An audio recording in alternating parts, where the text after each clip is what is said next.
दरअसल बिहार में चुनाव है, चुनाव में वोटिंग होती है, वोटिंग के लिए वोटर लिस्ट जरूरी है। लिस्ट रेडी थी, लेकिन दावा है कि चुनाव आयोग ने अचानक आदेश दे दिया कि वोटर लिस्ट का स्पेशल इंटेंसिव रिवीजन यानी SIR किया जाएगा। मकसद बताया गया, अवैध वोटर को हटाना, सही वोटर को लाना, मतलब गलत आना जाए और सही छूट ना जाए। प्रक्रिया शुरू हो गई। 1 महीने के लिए 1 लाख लोगों को जिम्मेदारी दे दी गई, लेकिन इसका विरोध भी शुरू हो गया। पहले बिहार में और अब वेस्ट बंगाल में। कहा गया पिछले दरवाजे से NRC लागू किया जा रहा है। गरीब, मजबूर और बिहार से बाहर रहने वाले वोटर के नाम उड़ा दिए जाएंगे। पहले नेताओं ने विरोध किया, फिर बात सुप्रीम कोर्ट पहुंच गई। आज सुनवाई भी हुई। सुप्रीम कोर्ट से कई लोगों ने कई तरह की बातें कही। किसने क्या कहा, सुप्रीम कोर्ट ने किसको क्या जवाब दिया, राहत मिली या तारीख, और विरोध का अंजाम क्या दिख रहा है, आइए जानते हैं।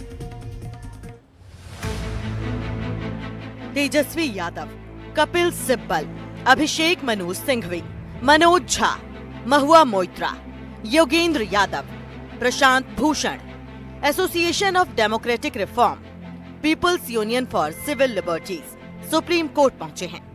इलेक्शन कमीशन के खिलाफ हैं। वोटर लिस्ट के स्पेशल इंटेंसिव रिवीजन पर रोक लगाने की मांग कर रहे हैं। सुप्रीम कोर्ट ने अंतरिम स्टे से इनकार कर दिया है, लेकिन सुनवाई के लिए तैयार हो गया और तारीख दी है 10 जुलाई। पहले कोर्ट ने समझा कि इशू क्या है और कोर्ट ने उसके बाद समझ करके थर्सडे की डेट लगा दी है। इस थर्सडे को सुनवाई होगी इस पर लिस्टिंग के लिए, क्योंकि छुट्टी चल रही है, पार्शियल वर्किंग डेज हैं, तो कोर्ट ने परमिशन दी है कि अर्जेंसी को देखते हुए कि पार्शियल वर्किंग डेज में इसको सुना जाएगा, और कोर्ट ने फिर थर्सडे की डेट दी है। कोर्ट को इस बात का संज्ञान है कि किस तरीके से कागज़ जुगाड़ने में यहाँ की जनता को समय लगता है, और वो भी पुराने कागज़ हों अगर तो आई एम श्योर कि जब 10 तारीख को ये मैटर टेकअप होगा तो कोर्ट इसको कंसिडर करेगी। तो पूरा ये दाखिल करो योजना नहीं रही, ये बेदखल करो योजना है, जिसको हमारे कई साथी कह रहे हैं, पूरा बिहार कह रहा है, वोटबंदी है। उस संदर्भ में हमने गुहार लगाई है माननीय सर्वोच्च न्यायालय से कि सबसे मौलिक अधिकार राइट टू वोट पर काले बादल मंडरा रहे हैं, इसे रोक दीजिए। टाइम फ्रेम दिया गया है वो इम्प्रैक्टिकल है, और अगर उस इम्प्रैक्टिकल टाइम फ्रेम को परसिस्ट किया गया तो मैं समझता हूँ बहुत से लोग डिसएनफ्रेंचाइज हो जाएंगे, वो अपना वोट नहीं डाल पाएंगे। तो हमने इसी दोनों वजहों से की वजह से ये हमने सोचा कि इसको सुप्रीम कोर्ट के नोटिस में लाया जाए, और सुप्रीम कोर्ट क्योंकि गैर कानूनी बातें हो रही हैं तो सुप्रीम कोर्ट का इसमें दखल देने का फर्ज बनता है। 75 साल से चुनाव आयोग की बार बार कोशिश थी कि भाई एक भी व्यक्ति ना छूट जाए। जो व्यक्ति सड़क फुटपाथ पे सोता है, उसके पास कुछ भी ना हो, लेकिन वोट का अधिकार उसे होना चाहिए। अब पहली बार उस 75 साल की सड़क को छोड़ के अब हम उल्टा चलते हैं कि भाई तुम दिखाओ तुम्हें क्यों होना चाहिए, तुम साबित करो। पहली बार ये हो रहा है। ये लोगों का डिसएनफ्रेंचाइजमेंट करने की कोशिश है।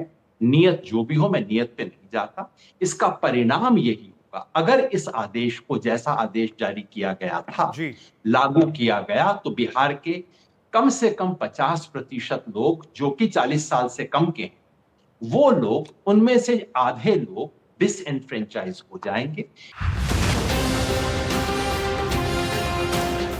सुप्रीम कोर्ट में गर्मी की छुट्टियां हैं, फिर भी जो बेंच है उसने सुनवाई की। जो मुख्य मांग थी उनको पॉइंट वाइज ऐसे समझ सकते हैं। कपिल सिब्बल ने कोर्ट से कहा कि नवंबर में चुनाव है, वक्त कम है, वोटरों की संख्या ज्यादा है, वोटर रिवीजन कर पाना असंभव है। अभिषेक मनु सिंघवी ने कहा कि बिहार में 8 करोड़ वोटर हैं, 4 करोड़ वोटर को अपने कागज जमा करने होंगे, समय कम है। 25 जुलाई तक कागज नहीं जमा हुए तो वोटर लिस्ट से नाम कट जाएगा। गोपाल शंकर नारायण ने कहा कि चुनाव आयोग वोटर लिस्ट रिवीजन के लिए आधार और वोटर कार्ड को सबूत नहीं मान रहे हैं। अदालत ने सबको सुना और फिर जो बात सामने आई वो ये कि केस की सुनवाई करेंगे। 10 जुलाई को सभी पक्ष आए। चुनाव आयोग के वकील को एडवांस नोटिस दीजिए। अभी बिहार में चुनाव की तारीख का ऐलान नहीं हुआ है, तो समय सीमा का हवाला देकर अंतरिम स्टे की मांग का कोई मतलब नहीं है। उधर बिहार में चुनाव आयोग एक्शन में है। वोटर के रिवीजन पर काम जारी है। जिस तरह से हारून सा का फोटो सटेगा, आपका जलीसा का यहाँ सटेगा, आपका दोनों लड़का है। तारीख फिक्स है। उधर दिल्ली में कई राजनेता चुनाव आयोग के पास पहुंचे और एसआईआर का विरोध किया। हमारे पार्टी के डेलीगेशन ने आज चीफ इलेक्शन कमिश्नर साहब से मुलाकात की। हमारा पहला उनसे पॉइंट ये था कि ये एसआईआर जो हो रहा है पॉलिटिकल पार्टी से कंसल्टेशन नहीं किया गया और हमने उनको अपने रिप्रेजेंटेशन में ये बताया है, एक एग्जाम्पल दिया है देहरी विधानसभा का 2212 नंबर है उसका, रोहतास डिस्ट्रिक्ट में, वहाँ पर जून 2025 तक भी लोगों के नाम ऐड हो रहे थे, डिलीशन हो रहा था। तो ये जो फैसला ECI इलेक्शन कमीशन ने लिया वो जून में लिया, तो इसका तो कोई जिक्र भी नहीं है क्यों लिया। मजाक बना दिया चुनाव आयोग ने। कभी विज्ञापन निकालते हैं, फिर दूसरे दिन उसी विज्ञापन के खिलाफ खुद ही स्टेटमेंट दे देते हैं। ये चुनाव आयोग तो मुझे लगता नहीं कि इन्हें कुछ हवा भी है, होश भी है कि कर क्या रहे हैं, कि ऐसे करना चाहिए। हम बार बार ये आवाज़ उठा रहे हैं कि आप 25-30 दिन में ये कार्रवाई कैसे कर सकते हैं, जब पिछली बार ये कार्रवाई 1 साल लगा था इसमें। मॉनसून के 25 दिन में आप ये कार्रवाई कैसे कर पाएंगे? इसलिए अब हमें मजबूरन अदालत का भी दरवाज़ा खटखटाना पड़ा है। हम हर मंच से ये आवाज़ उठा रहे हैं। सरकार ने औपचारिक तरीके से इस मुद्दे पर अभी अपना पक्ष नहीं रखा है। चुनाव आयोग रिवीजन को सही ठहरा रहा है। बिहार के बाद पश्चिम बंगाल में चुनाव है। बीजेपी नेता शुभेंदु अधिकारी मांग कर रहे हैं कि पश्चिम बंगाल में एसआईआर हो, जबकि टीएमसी सांसद महुआ मोइत्रा एसआईआर के खिलाफ सुप्रीम कोर्ट पहुंच गई हैं। देश के अंदर जो घुसपैठिया वोटर लिस्ट में नाम लेकर रखा है, फर्जी आई कार्ड, फर्जी आधार कार्ड, ये लोग को पूरा वोटर लिस्ट से निकल देना चाहिए।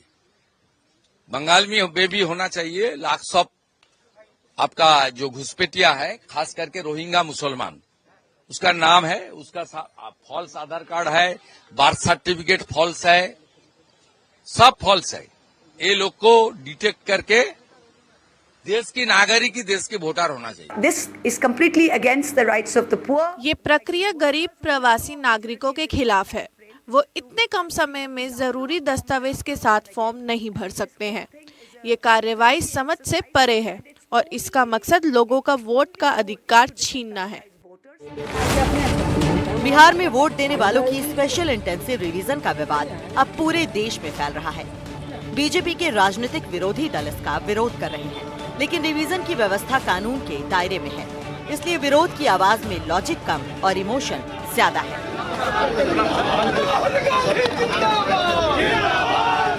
Bureau report, NDTV India.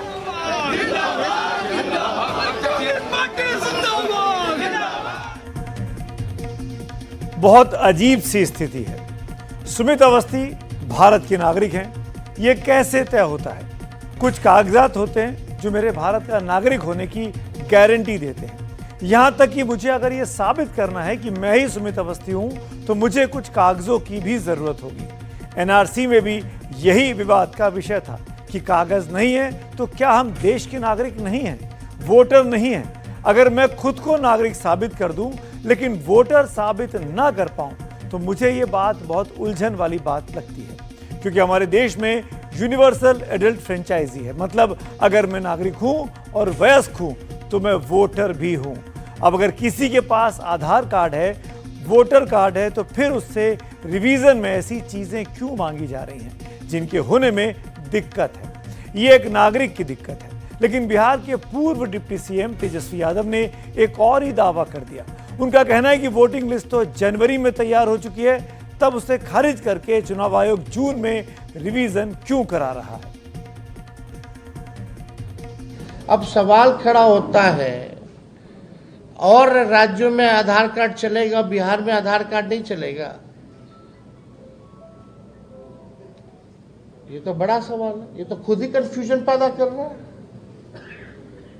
आप जो है एक तरफ बिहार में जो फॉर्म बांट रहे हैं उसमें आधार, जॉब कार्ड, राशन कार्ड हटा दिए, लेकिन अपने गाइडलाइन में से नहीं हटाए।